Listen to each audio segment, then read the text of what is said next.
ఎల్సెలా books వారి ప్రత్యేక Lent season పాడ్కాస్ట్కు స్వాగతం. ఈరోజు మనం యేసుక్రీస్తు త్యాగం అలాగే ఆయన చూపించిన ఎడతెగని ప్రేమ అనే అంశం గురించి మాట్లాడుకుందాం.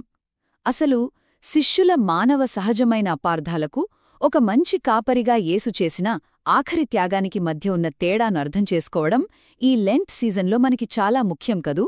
మొదటిది శిష్యుల ప్రాపంచిక ఆలోచనలు. చివరి భోజనం సమయంలో యేసు వినయం గురించి చెప్తూ మొదటివారు చివరివారు అవుతారు అని బోధించినా కూడా శిష్యులు మాత్రం భవిష్యత్తులో సువార్తలు రాసి గొప్ప పేరు తెచ్చుకోవాలనే ఆశలతోనే ఉన్నారు. మరి దేవుడు వినయం గురించి బోధిస్తుంటే వారింకా లోకపరమైన కీర్తి కోసమే ఎందుకు పాక్లాడుతున్నారు చెప్పండి. ఇది అచ్చం మనందరి మానవ నైజాన్ని సూచించడం లేదా? రెండవది, కాపరి యొక్క నిరంతర త్యాగం. ఇందాక చెప్పుకున్నట్టుగా శిష్యులు ఆధ్యాత్మిక సత్యాన్ని అర్థం చేసుకోలేని మొండి స్థితిలో ఉన్నారు కాబట్టే వారికి ఆ సత్యాన్ని తెలియజేయడానికి యేసు స్వయంగా మరణించి తిరిగి లేవాల్సి వచ్చింది.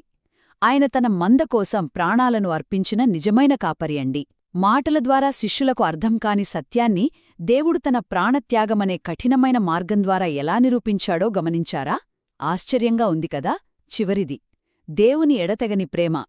ఈ త్యాగం కేవలం ఒక చారిత్రక ఘటన మాత్రమే కాదు, అది దేవుడు మనకోసం, మనతో పాటు మనవలన పడిన బాధను కూడా సూచిస్తుంది.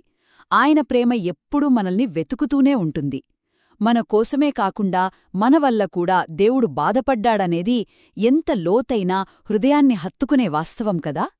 ఒక్క మాటలో చెప్పాలంటే మన మానవ బలహీనతలు, అపార్థాలను దాటి దేవుడు తన త్యాగం ద్వారా నిరంతరం మనల్ని వెతుకుతూ తన అనంతమైన ప్రేమను పంచుతున్నాడు. మా పాడ్కాస్ట్ విన్నందుకు ధన్యవాదాలు. మరియు మరిన్ని కోసం వింటూ ఉండండి.